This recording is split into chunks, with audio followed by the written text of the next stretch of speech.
विधानसभा चुनाव को लेकर दलों का सियासी दांव-पेच जारी है। इसी मकसद से यूपी में पेट बनाने की कोशिश कर रही कांग्रेस ने अब केजरीवाल की तरह फ्री वाला नया दांव खेला है।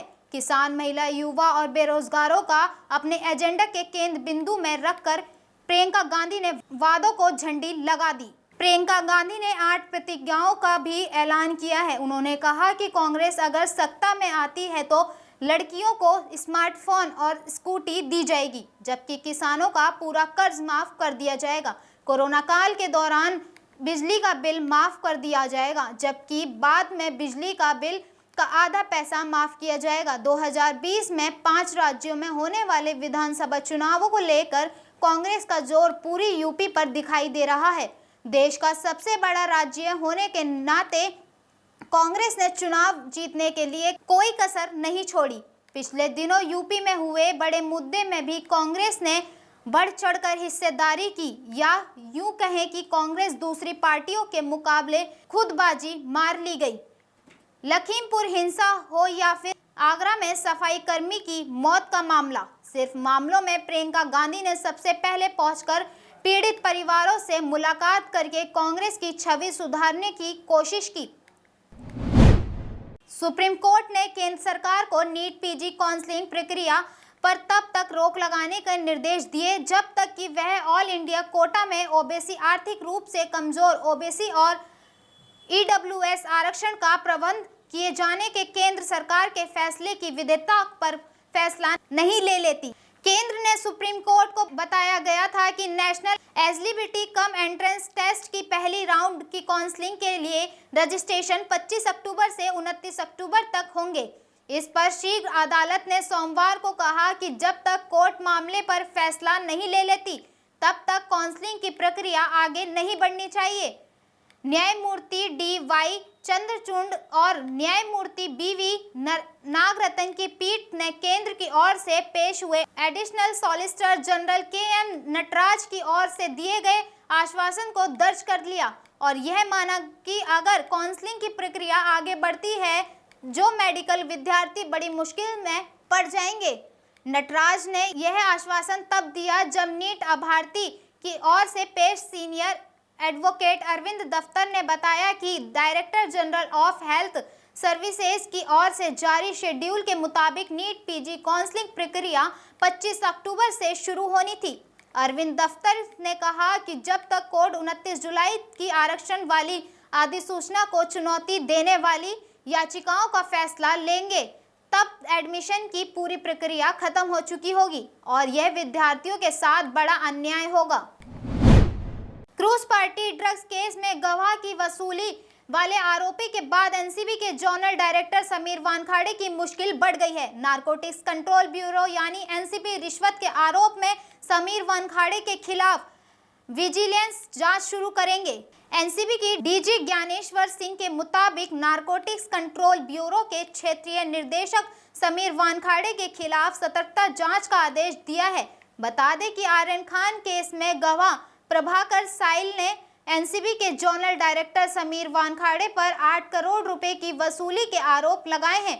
समीर वानखेड़े पर लगे रिश्वत के आरोप पर डीजी एनसीबी ज्ञानेश्वर सिंह ने कहा, डीडीजी एसडी ब्लेयर से एक रिपोर्ट हमारे डीजी को प्राप्त हुई थी। उन्होंने विजिलेंस सेक्शन को एक जांच के लिए चिन्हित किया है। मुख्य सतर्कता अधिकारी उचित रूप से जांच से निपटेंगे। जांच अभी शुरू हुई है। किसी भी अधिकारी पर टिप्पणी करने का अधिकार नहीं है। देश में इन दिनों खाद्य तेलों की कीमतें रिकॉर्ड स्तर पर पहुंच चुकी हैं। त्योहारी सीजन को देखते हुए खाद्य एवं सार्वजनिक वितरण विभाग ने सभी राज्यों और केंद्र शासित प्रदेशों के प्रतिनिधियों के साथ बैठक कर भारत भर में खाद्य तेलों की मांग, उपलब्धता, स्टॉक और कीमतों पर चर्चा की है। विभाग द्वारा जारी एक बयान में कहा गया कि डीएफपीडी खाद्य तेलों की कीमतों पर उपभोक्ताओं और उनकी उपलब्धताओं की निगरानी कर रहा है। यह आगामी त्योहारी सीजन के संदर्भ में विशेष रूप से महत्वपूर्ण है, जिसके दौरान खाद्य तेलों की मांग बढ़ेगी। सरकार द्वारा संचालित विभाग ने कहा कि चूंकि प्रत्येक राज्य में और केंद्र शासित प्रदेश में खाद्य तेलों की मांग अलग अलग थी, इसलिए वे अलग से स्टॉक प्रकटीकरण नोटिस का उल्लेख कर सकते हैं। जो खाद्य तेलों और तिलहन के लिए स्टॉक सीमा को अंतिम रूप देने के लिए जारी किया गया है। आईडीएफपीडी ने साप्ताहिक अधिकारी पर खाद्य तेल स्टॉक का बारीकी से निगरानी के लिए समर्पित एक वेबसाइट भी बनाई है। केंद्र पहले ही उच्च कीमतों को कम करने के लिए कई कदम उठा चुका है, जिसमें पाम तेल, सूरजमुखी तेल और सोयाबीन तेल पर आयात शुल्क में कटौती शामिल है। घरेलू कीमतों में नियंत्रित करने के लिए इस साल 31 मार्च तक खाद्य तेल और तिलहन के अधिकांश व्यापारियों के लिए स्टॉक की सीमा तय की गई थी।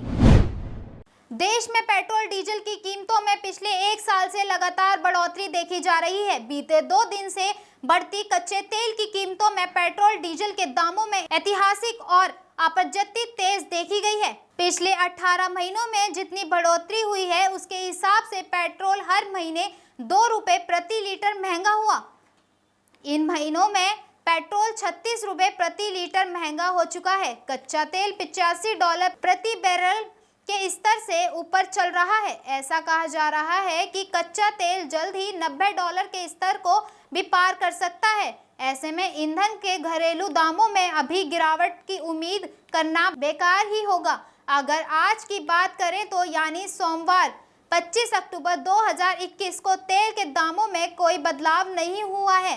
पिछले 5 दिनों से तेल के दामों में हर रोज 35 पैसे प्रति लीटर तक की बढ़ोतरी हो रही थी। देश की राजधानी दिल्ली में पेट्रोल 107.59 प्रति लीटर जबकि डीजल 96.32 प्रति लीटर पर पहुंच गया है, जबकि मुंबई में पेट्रोल 113.46 प्रति लीटर पर है। वहीं डीजल 104.38 प्रति लीटर की दर पर बेचा जा रहा है। पेट्रोल और डीजल की कीमतों में बढ़ोतरी का असर आम आदमी की जेब पर पड़ रहा है। चीन ने दासू डैम प्रोजेक्ट को लेकर पाकिस्तान को बड़ा झटका दिया है।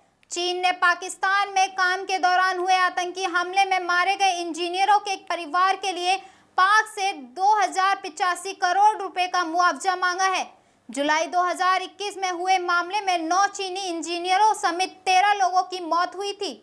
अब चीन ने प्रोजेक्ट में मारे गए इंजीनियर के लिए पाक से 2085 करोड़ का मुआवजा मांगा है। चीन का कहना है कि रुके हुए प्रोजेक्ट पर फिर से काम शुरू करने पहले मुआवजा दिया जाए।